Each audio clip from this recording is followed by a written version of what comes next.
always expect me in black. Do you know, a while back, I actually wore a white t-shirt, and it was weird.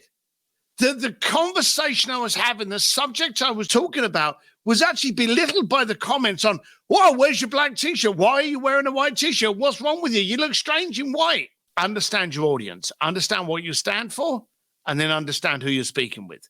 Loyalty, I hate to say it, but kind of a thing of the past. Brand, blah, blah, blah. Here we go again. He's talking about branding. And yes, I am. Because some things are happening that you need to pay attention to. And anyone that knows anything about music, art, sports, anything knows that it's not the massive things that you do that makes the difference. It's the repetition of the basics that creates perfection. Think of your golf swing. Think of your movements. Think of your artwork. Think of music. Anything you do, you need to focus on those tiny, tiny little things and the repetition of your act. And that's with branding today. But there's a few things that are going on. Sadly, brands are becoming vulnerable because we're changing. The whole society is changing. Now, if you go back in time, hey, what car are you going to get? I'm going to get a BMW. My family's always had a BMW. I trust BMW. I'm going to buy Levi jeans. I'm going to buy Gap. Whatever it is, Nike, think of everything that you know and the trigger that it creates in the brand that it identifies with. You see, a brand is a promise. You can trust a brand. And that's where the key word comes in. You see, how vulnerable is a brand today? If I say to you, Trump, okay, I don't care about the politics side. What did the riot do to that brand? Okay, here's a bigger one. Will Smith. Did that step out of brand? Now, again, not going into the ins and outs of it, but the bottom line of it is today, we are cynical. We are skeptical. We are looking for the bad in absolutely everything that we do. We don't know what's going on, and we distrust society today. And I wrote the whole book on the thing, on the gotcha society and the cancel culture in Go for Stupid, based on the fact that today we're very cynical. We want to see the controversy on something, and we want to distrust it very, very quickly. Oh, we knew they were doing that. We're looking for that element. And in brands, that's the exact same thing. Now, we need to identify that your brand is strong and it carries on. Again, a decent brand is like having a house with no foundations or a great-looking car with no engine. Your brand has to be the solid foundation from which you continue. And I was having a conversation with Henry about it at the bike shed yesterday. And we were talking about how your brand identifies with you. And you've only got to sway slightly, and it will create confusion. And as we've already said, no one confused will ever give you that credit card. Henry drinks a lot of coffee at the moment. His brand has become identified with the fact that he likes a good coffee. He likes to ride motorcycles. He likes cool jewelry. You know, he's a young, hipster kind of lad. Me, people always expect me in black. Do you know, a while back, I actually wore a white t-shirt while I was doing something. And it was weird. The conversation I was having, the subject I was talking about was actually belittled by the comments on, "Wow, where's your black t-shirt? Why are you wearing a white t-shirt? What's wrong with you? You look strange in white." You see, you don't want to rock what the continuity is that you've created, but understand that we don't have the attention that we used to. See, in the past, if something was, must have been a bad shipment, we jump ship quickly today. Loyalty, I hate to say it, but kind of a thing of the past. If you don't keep up what you stand for, if you let your brand slide, if you let your standards slip, then that's going to be to the detriment of your brand.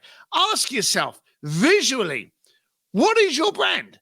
Now, you may think, oh, I do houses, I do this, but it could be your clothing. It could be the way you speak. It could be the way you show up. It could be everything about you, and it is everything about you.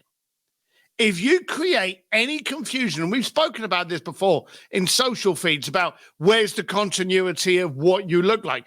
With me, I look like this. I've got a whiskey in my hand. Absolutely everywhere. Drinking an old-fashioned, riding a motorcycle, not at the same time. They become my brand igniters. They become my brand keys. What are your brand keys? I'm seriously asking that. You should actually look at your website. You should actually look at your social. You should look at how you send out emails. What does your email look like? How do you converse on social, on a phone call, in real life? Is there a continuity between them? Are you confusing people? And once you've identified those key triggers of you, well, I always show up like this. I always look like this. I always sound like this. Stick to it. And I want you to actually write them down.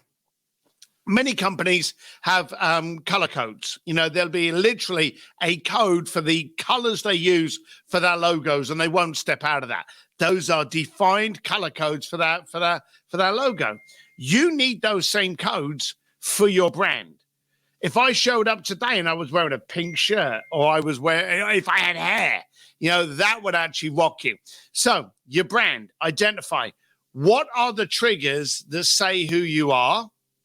Stick to them literally like they are the ingredients of your brand, because they are, and then don't step out of them. We saw, sadly, and I don't know what it was, a mental state, a flick of the switch. We've all had those moments, but we saw what happened to Will Smith, and we've seen the fallout. You know, we saw the car, because quite simply, more than anything, it stepped out of brand. Had the lead singer of Guns N' Roses gone up and done that, or anyone else that was in like some kind of tough image done that, you'd have gone like, yeah, and it'd been like that, because it would have been on point. But it wasn't on point for Will. And sadly, Will's actually suffering the consequences of that now by simply rocking his brand. You need to realize that today people are cynical and skeptical, and they're waiting for you to trip up, because as usual, they're waiting to cancel you. They're waiting to move on. They're waiting for you to say something so they can just shift over here and go, well, I don't want to listen to that person anymore. I want to go over there. You need to identify what yours are and then not detract from them. Maybe enhance them, maybe embellish them. And if you are going to move over, you do it gradually. I bought a book ages ago from Taschen. If anyone's ever heard of the Taschen books, they do these massive, great coffee table books. And I bought this book that actually turned out a little bit boring from what I was thinking it was going to be. But it was on logos, and it was on the growth and development of logos. And it was like 2 to 3 pages at a time of a logo. Ford, NBC, Coca-Cola, Nike. Yeah, Nike.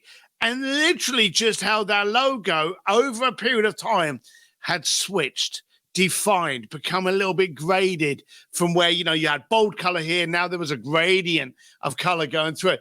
But there was a development. Look at the old Universal and NBC Peacock. You know, that's a classic one that people have seen change a lot. Universal's also changed a lot, but over a slow period of time. You see, as people, we don't like change. How many times do you see the new car come out and you go, oh, I like the old one, you know? That's because it's a change and you've got to get used to it. They don't have the chance to do things subtly, okay? You do.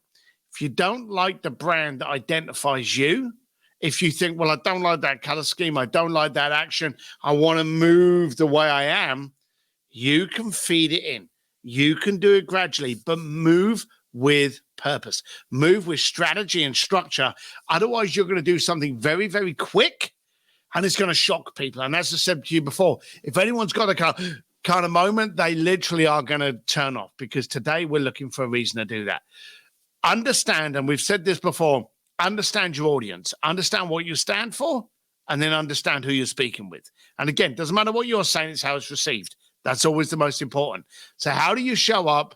What is your continuity? And can you actually control and harness your triggerable elements of your brand? All right? It's important. Henry's Coffee, me on black t-shirt. In fact, my whole family's black t-shirt. Anyway, these are the Sims Medias. These are here to help you. They're short and sharp, but that'll get you thinking about how you look at your brand. If you have questions, you can always reach out to us at ask@sims.media, send us a DM or whatever. But these are here to help you. You don't have to have any contact with us before. Now, but you do need to pay attention to these things because they're going to help your business. Anyway, my name's Steve Sims. Look after yourself, and I hope this helped. Bye.